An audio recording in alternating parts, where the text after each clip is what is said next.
And I want to ask you guys, how important do you think that victory was for LGD? Like, how is it going to affect their mental game?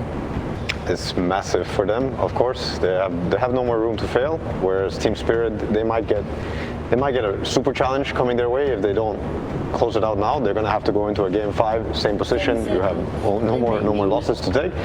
So for LGD, they need to get as much confidence and as much freedom so that they can be themselves again, or like their full potential. Mega important victory, of course. If you lose, you're out. But mentally, they need to take something from this. I think we saw a little bit of a better body language, if I want to go that far, and say that they do look like they feel better. And now we see the switch up, and we were talking about it before the draft started, right? Yep. LGD broke Team Spirit Magnus, and I think they broke it in a very convincing way. And now the question was, so the second pick won all 3 games, and both teams kind of realized second pick works better. So far, this can still change.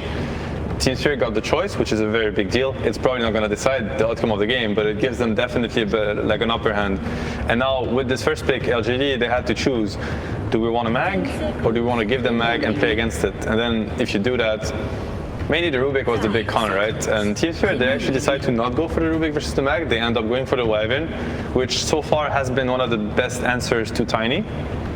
Nevertheless, though, in this opener, Tiny is banned, and they go for the Wyvern anyway. So, yeah, I think it's going to be quite interesting to see how they cope with this Magnus, because I don't think the Wyvern quite does it. Is there a reason you think they banned Dark Willow over the Wyvern? Because in the previous 2 games, I think LGD had been banning Wyvern. I mean, Seb, you even mentioned to me, you thought maybe the Wyvern ban was a mistake. Yeah. But in my head, if you're going for Magnus first pick, Wyvern seems like a better ban than Willow. I think so. At the same time, I think both bans, to be honest, I want to say I'm not a fan of the Willow ban, but then I'm just going to go with I don't quite understand it. I think I'm just missing something here. Yeah.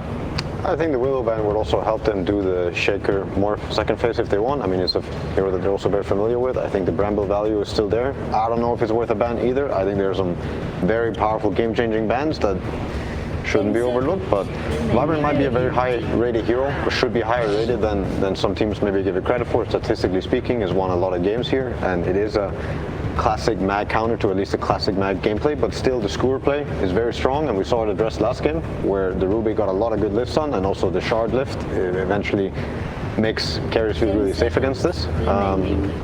So yeah, let's see. And now the Lion is in already from the first phase. Also quite unconventional to open Byron Lion. Yeah, and there's a lot to say about the Bane pick also, in my opinion. I mean, Team Spirit, the Lion, they didn't get it the last games, and it has been a hero that worked really well for them. The way they play, they play so well around vision. They always set up this Lion for great kind of Hexes fight. He starts the fight with Hex, and it's hard to stop it. I'm really surprised that the Tide didn't come for Team Spirit. I mean, it's one of Collapse's best heroes. Mars is out.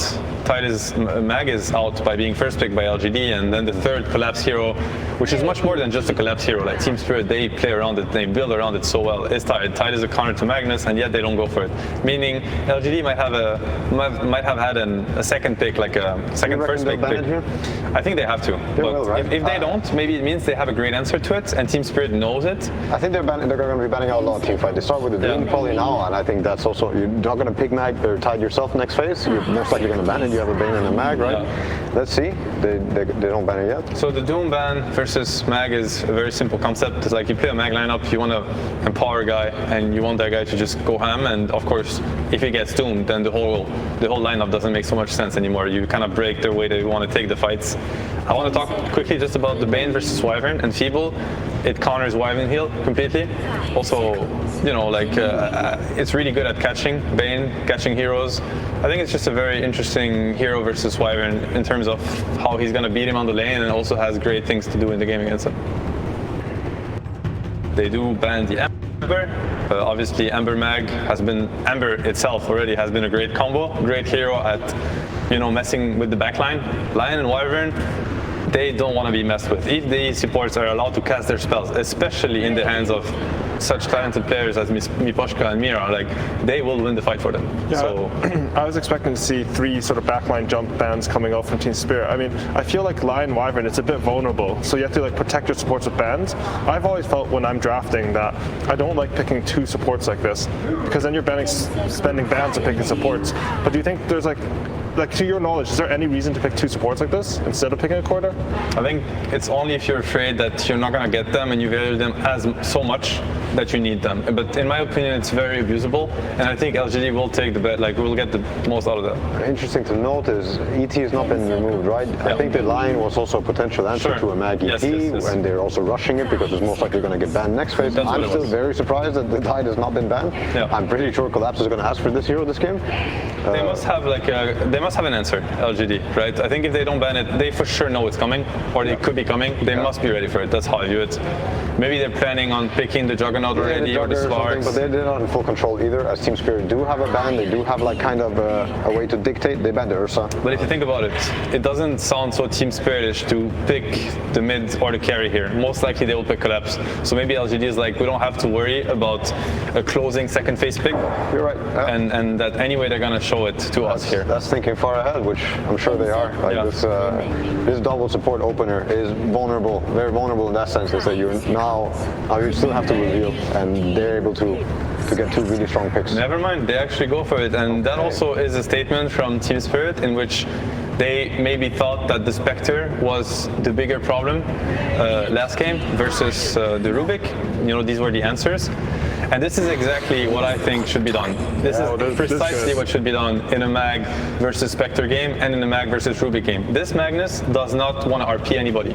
He doesn't care about getting his blink cancelled. He doesn't care about getting blink at all. He does not want to skewer anybody. This Magnus is going to empower Luna. He's going to build aura items. They're going to plant the tombstone. Luna's going to hit the buildings. And that is going to be the fight. And heroes like Spectre actually are probably the worst out of all the carry pool to deal with that. You have to fight into this massive ball that is coming, and Spectre hates that. The only good thing that they have right now is a Winter's Curse. The Lion is disabled, most of Iron spells are disabled. Like this playstyle versus playstyle heavily for now favors LGD heroes. Like these heroes on the bottom, they will not enjoy a strong ball coming to hit their tower. So to make it very simple, basically what has happened in Game 3 and Game 4 draft is, you know, Spirit got their Magnus, LGD broke it, Spirit had to find another way to abuse the Magnus hero, and LGD now are showing how do you turn. They beat Magnus with Spectre, and they also showed them you can beat Spectre with Magnus if you understand what's happening. And I think this draft is what's happening in a nutshell.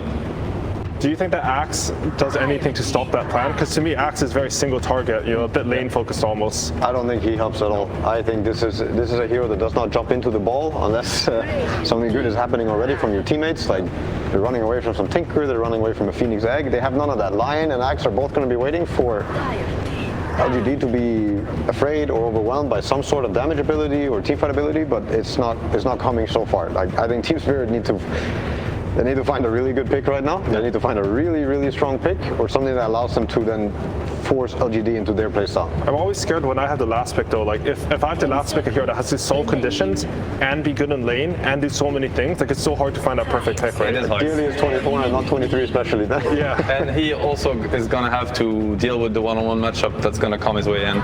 So I want to do have the final. Yeah, then the Kunkat. You see this ball. Perfect. Like how do you fight into this? Honestly, it is so hard for heroes to fight into this, and they have literally zero damage. The Spectre Axe is very low damage. This Axe is very low damage. They have no way. Only on one finger. That's all the damage they have. It's going to be very difficult, and I want to also mention the Undying versus Spectre. What he does is you plant the Tombstone, and now there's a zombie on every Illude, so there's no Desolate damage, meaning Spectre damage drops dramatically.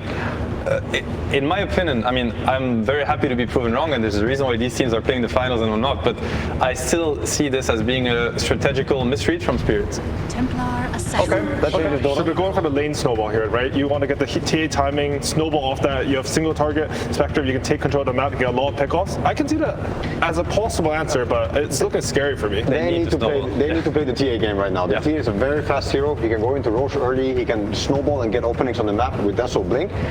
I don't know if he's going to go Aghanims this game so that they can actually do more on the map, but they cannot run into this ball and just click their spells. This is not going to work for Team Spirit. Yeah, this is not a Spectre versus Magnus game anymore. Like this is a they have to win on the back of it, and if they don't, then most likely the game is going to look quite grim for them. Or they go really late. The Spectre manages to create a lot of chaos, or the TA manages to create a lot of chaos, and Spectre will get bigger and become kind of like a team fight impact, and then maybe you're going to see Axe and Spectre and all these heroes actually come out and shine, but a lot of weight on TA's shoulders.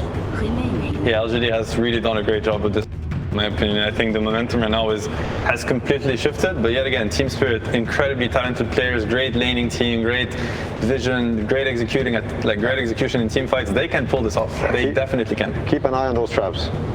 And we're getting into game 4 now, but before that, we'll have an interview with Sumi and LGD's coach, Xiaowei.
Step lively now. Your admiral is on board. Prepare for battle.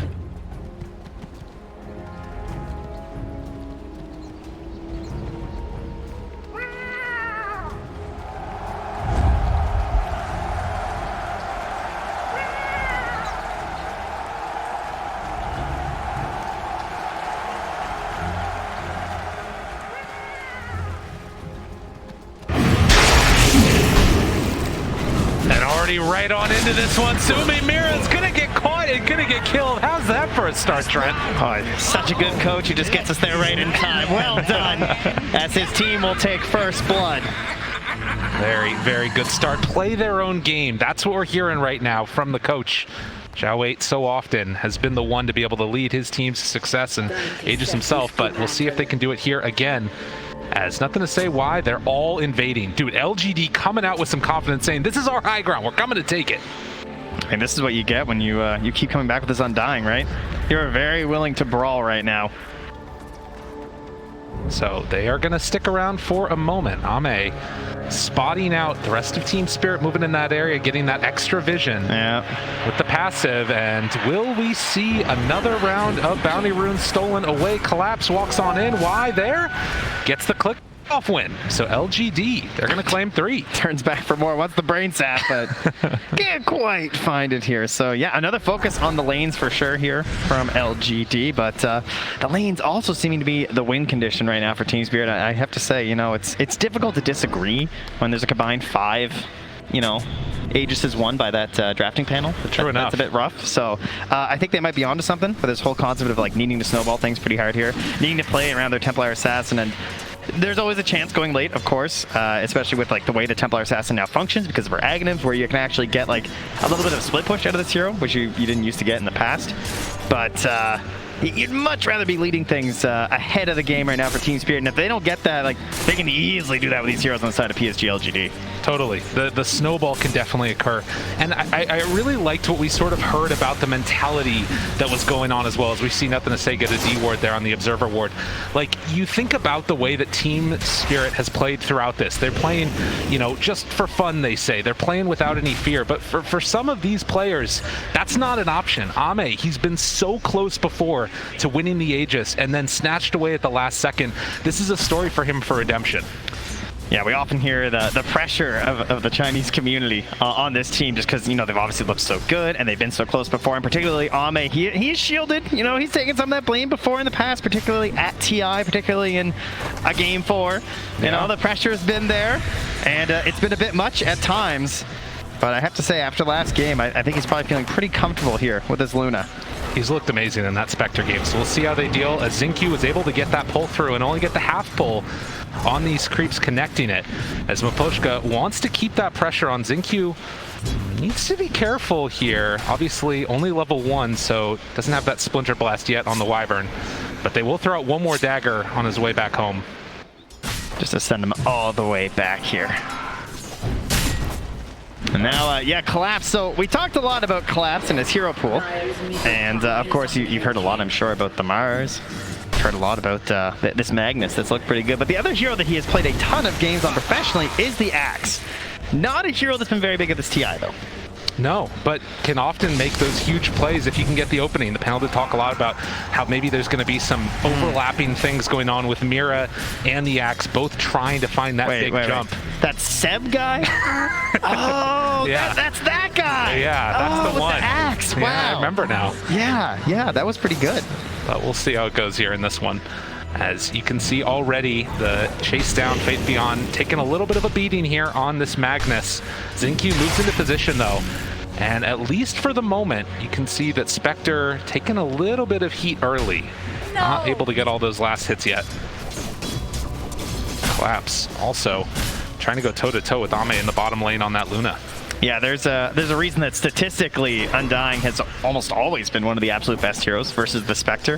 Whenever you're just talking about like just raw data in terms of games played, and that's because like you get some pressure in lane sometimes if you get this sort of a matchup. That's always nice, right? Spectre likes to be left alone. But more importantly, when you get into the mid game with the Tombstone drop down, you actually get all these zombies popping up, right? And it really ruins the team fight for the Spectre, especially when you're trying to deal some damage there with the Desolate. You can see a bit of a rundown again as Toro playing as far forward as he can, but has to be very wary of those skewer backs that we've seen time and again, is why we'll get a little bit of a chase onto Mira. The Lucid Beam and dead. Why just takes him down? Collapse just can't do anything. Just like, sorry, you know, I'm just going for some creeps here. That does have 20 last hits compared to the 9 of Ame, so you know, that's a sacrifice that you're willing to make. He's hitting pretty hard. Already the Ring of Health done. Obviously came there with that Quelling Blade and a lot of armor. Collapse having a good one on the Axe in the laning stage. This is what they need. That is actually a really interesting one too, right? Actually going for this this Vanguard, because you know a lot of heroes they're going for the Helm. They're building into something else based off of the Helm, the Iron Will. But Collapse able to go for this cheaper Vanguard. But for Axe, that's an item that can actually accelerate your farm quite a bit with the Ancients. Why? Get chased a little bit there, but will back out afterwards. And you can see at least now the very slight lead that we're seeing into the favor of LGD. Nothing really to write home about. Both the mids doing fine. We haven't really seen either that many stacks on the Ancients. None done up yet. As some good damage there out on the Bane. Gonna chase down. Lucid Beam. Will it be enough? I don't think so. Why? Oh, maybe it will. All right, the rotation comes in. And they will be able to keep their Bane alive. Yeah, he was buying out there. He wasn't sure he was going to live, so he's going to run all the way home. But there are the stacks that you were just mentioning. A double done there by Maposhka in the dire jungle. So something for this Templar Assassin to fall back to. They want to stack her up nice and early. When you're trying to play around this Templar Assassin, you can stack your Ancients, you can stack all of your neutrals across the map, and she can cleave through them very, very quickly. Just trying to align these earlier items like the Blink or the Deso, maybe a Falcon Blade in these times right now. So they need to enable her to get this game online. Yeah, and of course, then if you're LGD, you're going to look to try and go in there and invade those stacks and get some damage dealt. But already, a Torrent combo comes out. Y makes that move towards the mid lane that he always does. And just trying to burn through the refraction instances and make Toronto Tokyo a little bit less comfortable. Yeah, not a matchup we see all too often, honestly, with the Kunkka and the Templar, but you do have that interaction, as you're mentioning, where you can get multiple instances of damage from the Torrent, so burning through that, and, well, Toronto Tokyo, I'm going to come take a look here and say, oh, yeah. Nicely done. I think I'll stack this up one more time. And Mira also stacks all across the map. And what I really like too is this defensive ward that they have right next to that stack they're doing, because you often see this ward used like late game when you're talking about like road and everything, you're trying to cover that, but a lot of teams are coming in contesting neutral stacks right now. It's one of the themes of this tournament is up top. Well, that's another good theme. Toro, is he going to live though? With the Cold Embrace, they don't feel confident going for him. On the level 6 rotation from the Kunkka, very disappointing to not get the kill, and they can't even really follow up with the tower pressure, but on the other side of the map, Collapse gonna take some damage there. Creeps run off of him, and with a couple quick hits, will they have another Lucent Beam for the finish? Vanguard keeping him very tight. He actually goes away for the spin. Has to be careful on Y. There's the Fairy Fire living, but the Brain Sap enough to finish him. I can tell you, this guy must not have got very many Crimson Witnesses, because he is not lucky. No. Not enough spins there for the Axe, and a good usage of the Nightmare to take those creeps off to stop the potential counterplay. Well, they get their kill in the bottom lane, but the missed gank on the Spectre gave so much free time to Toronto Tokyo as again another stack. And well, if you don't go for that kill, the other option for the Kunkka is moving through that jungle, doing that rotation, checking out the stack, seeing what's there, maybe stealing a couple, of course. And yeah, will surely make his way over there. And why I'm just gonna say, I think we'd like to maybe get an eye on these ones at the very least. We'll block for future stacks, but can they even come and contest this? I mean, there's already a lot of gold built into that. That's going to be such a big injection. And the thing about the TA is you just take it so quickly, and maybe if they pair together with Collapse, already having that Vanguard done. Yeah, it's a tough call too, right? Like, because if you want to move in there, let's say, SPSG, LGD, oh good, we have time to think about it at the very least. You have the night vision bonus. Right. That's there, right? Of course, that's going to be expiring soon. You got 2.5 minutes to work with. You're not going to have any Eclipse early, though, because, you know, you're obviously stacking into the Lunar Blessing, you're getting yourselves your Glaives, but you also have Undying, you have Kunkka.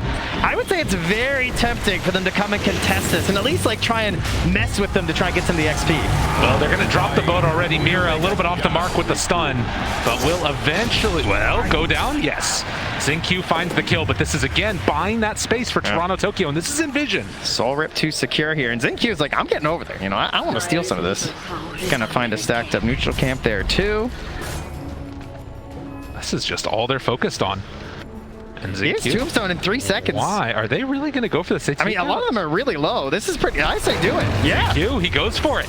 Getting a couple already. Again, the Fairy Stringer for the team, the 2 support. There's an Axe and a Templar Assassin. Oh my god, they're just going to get him. There's another lanes.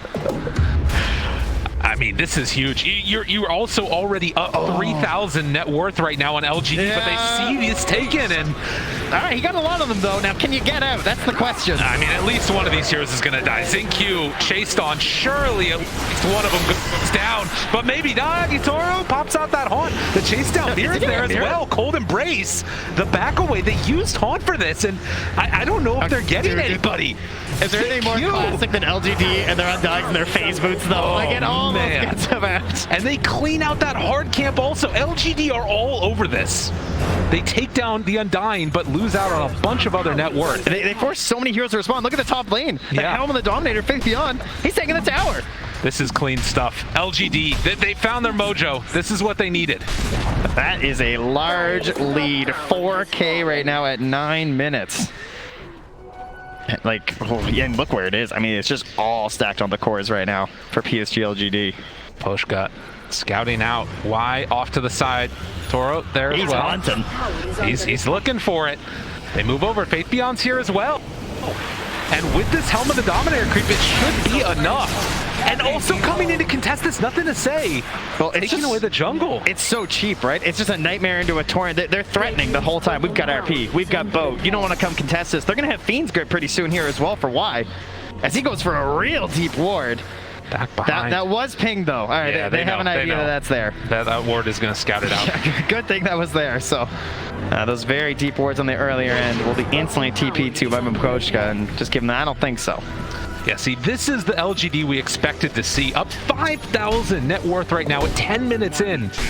What a turnaround that they've been able to have. As this series was looking dire straits for them after the first 2 games, but now coming into this, game number 4, everything's going their way. All right, well, in the past, what has turned these games around for Team Spirit? It's been Collapse, you know, showing up, making the plays, but he's got some time. Wants to get that Blink Dagger done on the Axe first. In the meantime, there are a lot of heroes coming to his mid tower. Oh my god, they're bringing numbers. Everybody's here. Poshka, level 5 on that Wyvern. Going to try and throw out these Splinter Blasts and slow things down as much as possible, but that tier 1 tower is already dead. Yeah, they're just holding the Tombstone. Again, such a great job of just like not expending anything, right? They're just threatening. They're just holding all this strength. And Collapse, they caught him again. The Nightmare's there. Do they have enough for the kill though? Oh yeah. They are going to chase him down. Wait for it. Fiend's Grip afterwards. Easy as pie. They take him down.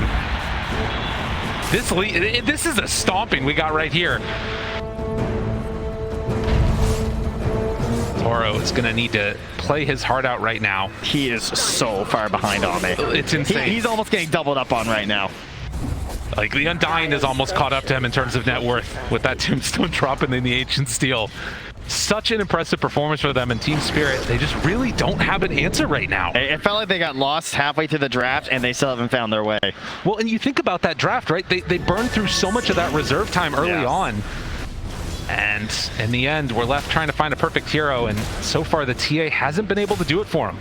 Part of that is just that it's such a one-dimensional plan that not only can you like prepare during the draft as to what to do, but in the actual game, like they were so quick to come in and ward up these Ancients. Sure, they missed out on some of the plays in the top with some of those neutrals, but the contest in there, the space made for Faith Beyond to get absolutely massive.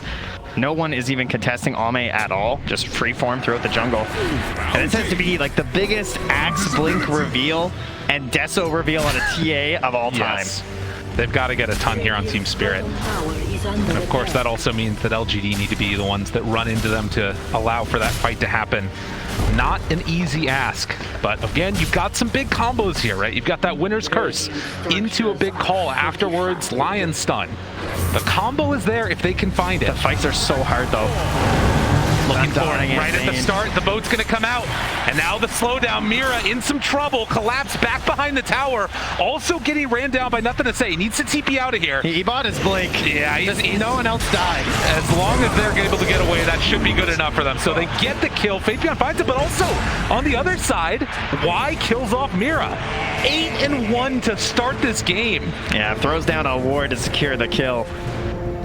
Mira, of course, instantly noticing that, but I think Y's going to call it worth, just going to make the tower easy to take. But Poshka was thinking about leaving himself in behind there and maybe finding a Winner's Curse if they want to actually contest to the tower, but I think the call's been made but from the rest of Team Spirit that they're just not ready for that yet. Yeah, they need those items. Need to hit that timing. 7 kill lead, 7,000 gold lead, and Ame's still hitting Greaves. I mean, he's just doing what he needs to in this one. Taking a look already at that win probability, they're heavily into the favor of LGD. Put that away. Come on. We got a game going here. My goodness gracious. The Nightmare is down. Poshka gonna trade it over onto him. They have this blink. Want to reveal, but the only people down here are supports, and that's not big enough. Ward also covering it all.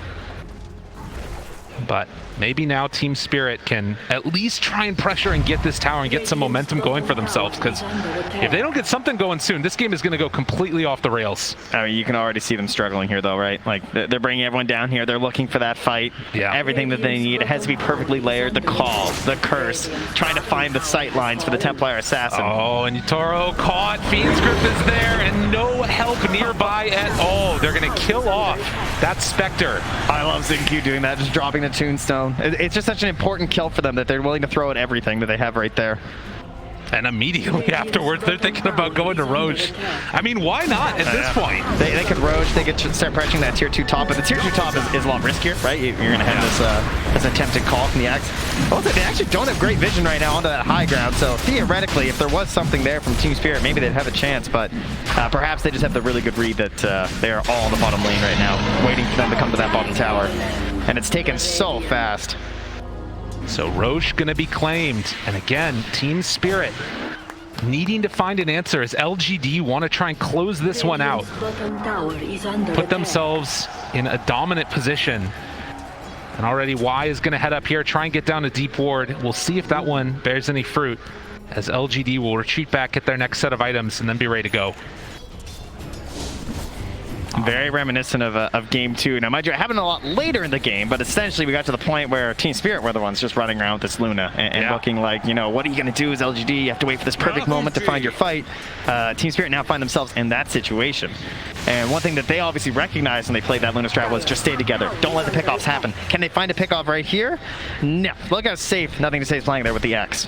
Xingqiu might be the one that gets found. The jump forward call, it's off the mark.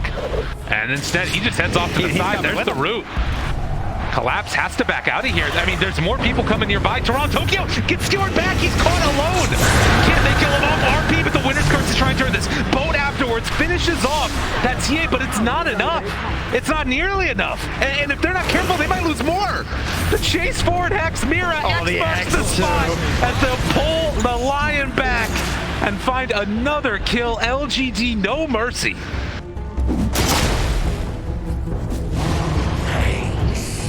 It's looking rough. It is looking rough for Team Spirit. Is that a Spirit Breaker in that draft? Yeah, I don't know. This is? Because something happened.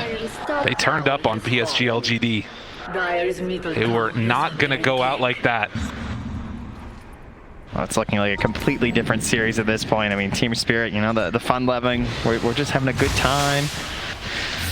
good times might have come to an end right now, at least in this game. And you know, it gets to the point where as the game continues, you just wonder, like, how much is this impacting the looking like potential Game 5? Potentially. I mean, again, you never count this out. We've seen teams come back from more than this against LGD to win a TI. But can they do it again here? Spectre, so often that late game answer, and they just need to find a good fight on Team Spirit to pull this one back. The question is, will LGD give it to them? Underneath a ward, this could be the way it starts. They've played so ridiculously clean this game, though. Just really not offering up anything over to Team Spirit. Now, they do have some good vision down in that bottom jungle. If there was ever a chance to go for something, it's probably towards that part of the map right now.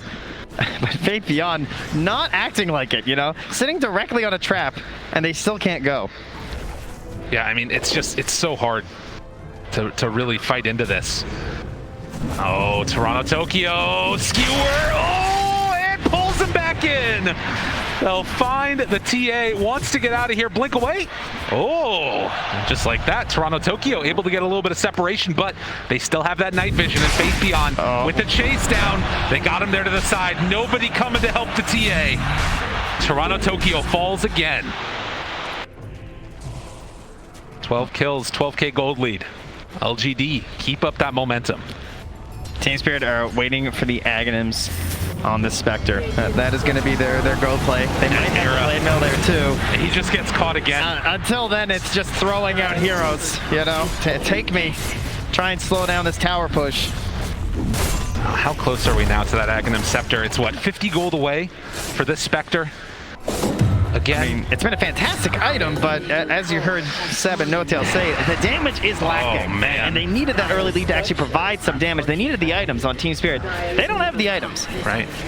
Well, and it's such a good answer here, right? With that Undying being able to sit right up front there with the Tombstone, and then Luna can hit the tower, because the way that Team Spirit win the fight is like when chaos happens and you get a giant curse or something, and they're just not being presented that opportunity. Although, if there is one hero that's very good at breaking formations, it is Spectre, right? The Haunt comes out, there's question marks everywhere, you're not sure where the real one is, and then it's providing vision to the rest of Team Spirit, and then you find the jump. And Axe, a hero that, with the blade mill, can turn some of your advantage into a disadvantage.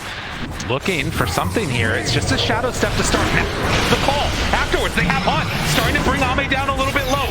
Just 30 seconds left, and now they're leaving him alone for the moment. Turning on to the other supports. Collapse going to TP out, but it's not going to happen. Collapse will go down, and that fight doesn't work. Toronto Tokyo pulled back in, refraction gone, and now the chase down happens yet again. Mira hoping to salvage this, but it's not going to happen. One by one, all of Spirit go by the wayside. And that was going into a fight with 30 seconds left on the Aegis too. Oh, so just like, even if you get some of those kills, the reset potential there from LGD. But Team Spirit, you know, they felt the situation that they had to find some sort of a fight to be outside their base. It's not a good one though. And they used the winner's curse in that last fight. Yeah. That is really painful.Maybe if there was an opportunity right here, but jump in! The Tumbler's toy, are you kidding me? Fate Beyond able to make the play happen. And now focusing down the barracks at 20 minutes, 17-1. I mean, Collapse is smoked up here, but I don't even know if there's a play. Obviously, you have to wait till the Templar Assassin's back. They're hoping for something, anything at this point. They just got mana for Shadow Step. There's a chance, there's a hope, but will it actually come to fruition? I am not sure. Team Spirit just do not have an answer at all. They pop drums, jump them, Collapse. Oh my goodness. They just have to give it up. There's no other answer. There's still a tier 1 down bottom at the very least, but I mean, at this point, LGD could turn on the tier 4s maybe. I love how this team plays Undying. The 5, the 4, like, not a lot of teams really bring this hero out, but you know, you get this movement speed, so you can get the ulti off the Flesh Golem, you're just getting the debuff down, having the drums to like benefit this early sieging ability that they have, as well as the Solar Crest too. So, you know, so many teams looking for these saving heroes and empowering heroes on like the one big carry, and Undying just looking like a perfect answer when you also have the Spectre in the game. And I just think, again, like, what a redemption arc this has been for Ame to be able to pull this back on that Spectre in Game 3 and now in Game 4 on the Luna, playing incredibly clean Dota, constantly 4-0-7. Yep. Does not want to repeat history here. Oh god, did I caster curse him? Oh no. Oh no. Surely it won't happen. 21k lead at 21 minutes. I don't think you have that much power. I don't think anybody does. We'll see though. Hold on, let me check Kyle's Twitter. Yeah. Just make sure. Mira gets the Hex off, but they caught Collapse. Mira's going to try and TP out of here. Does manage to escape, but the axe is down. Toronto Tokyo. Oh, cancels TP? Okay. I mean, where are you gonna go? I mean, I guess that, yeah. There's, they got some towers go through. You're not gonna do anything. Might as well try and catch the next wave. That's true. Fair Because enough. now where do you go is a bit of a question. I'll give you You might that. just be dead if you're not careful. Toronto Tokyo, got to be careful there. Stand perfect. Oh, I know this one from my pups. Yeah. Got to keep the GPM up, Mid lane, they got him. Toro forced to jump away from this one, but nothing to say. Still got him in the sights. Able to throw out that Earth Spike, but they're hunting for more. Beyond's coming. Oh, good blink away by Mira, and Toro able to get the TPL, but Mira, the one that's going to pay for the sins, will end up falling there to Zinq, and now they're heading up again. Faceon has had this troll for so long. I feel like he wants to end the game with it, like reward it for its servitude. Well, this might just be the time. I mean, Ame is up there. Out. Send them in. Roche is capable of respawning, but they're looking to just try and end this right now. Oh, no magnets to pull him back into the fountain. There's the jump to start it. All right, this has to be the jump, right? Poshka behind. He's got Winner's Curse waiting for an opportunity, but can they get an opening? There's no TA for 10 seconds. That might be an issue. Oh, it's dangerous. Yeah, they don't quite have enough. And TA, without a quick way to get in there, they'll have to let it go for the moment. But Maposhka, they've still got a ward here. And now they don't. Collapse has been smoked for so long. They just can't find an opening. LGD, just this impenetrable wall that doesn't break formation. Yeah, they just keep popping them, but they can't find their fight. They might even be running low at this point. 19-1. So now, with Roche respawned, LGD dotting their I's and crossing their T's and looking to close this one out with the shard in tow. This is an emphatic victory at this point. This is not the way you want to go into a Game 5 from Team Spirit. It's one thing to just have a loss and sort of be like, okay, well, we couldn't close it out in 3, but that's cool. We can do it in 4, whatever. You remember those 2 games, guys? Right. They seem a long time ago. And they seem like a very long time ago at this point. Faith Beyond pulls back there. Yule Scepter afterwards, but nobody's close enough to turn that into a fight. Another Shadow Step used just to slow down Faith Beyond from going in for another round of this. Toronto Tokyo's drawn on the map down there. Throwing every trap possible to hold on that 1 tier 2, right? Force them to go for the throne. And they're gonna do it. Walks right on in. Happy to oblige. Ame, he's ready. He wants to not relive the ghosts of the past. He wants to close this game 4 out here in style. And so far, he's doing it. Turns now onto the Ancient Hot Out afterwards. Where's the fight? I'm not seeing it. Going deathless so far. They turn now onto Y. Just grips to the side. Oh, the catch on the collapse. Y's not dying. Nobody's dying. They all fall again as GG is called 23-3. A statement from LGD. Did he get a blink call? It didn't happen. It was just too good. The whole game, that was crazy. They never came online, quite frankly. This lineup was not allowed to operate.